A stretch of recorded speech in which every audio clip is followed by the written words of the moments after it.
అందరికీ నమస్కారం. ఈరోజు ఆవకాయ చూసేద్దాం.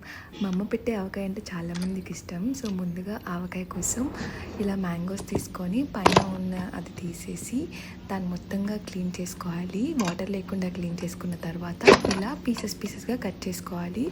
మీకు పెద్దగా కావాలంటే పెద్దగా, లేదంటే ఇంకా చిన్న సైజులో కావాలి అంటే వాటిని చిన్న సైజుగా కూడా చేసుకోవచ్చు.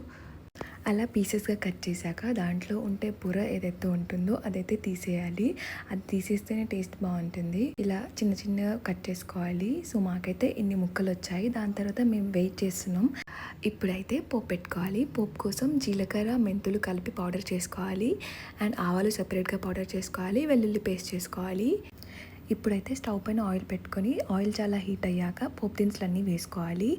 తర్వాత ఆయిల్ని దించేసిన తర్వాతే మనం వెల్లుల్లి వేయాలి. కట్ చేసుకున్న మామిడికాయ ముక్కలకి ఆవపిండి అండ్ సాల్ట్ వేసి పట్టించాలి. తర్వాత చల్లారాక ఆయిల్లో కారం వేసి ఈ మిక్చర్ని మొత్తం మామిడికాయ ముక్కలకి పట్టించాలి. అంతే, మన ఆవకాయ రెడీ. వీడియో కావాలి అంటే కమెంట్ చేయండి. వీడియో నచ్చితే లైక్, షేర్, కమెంట్ అండ్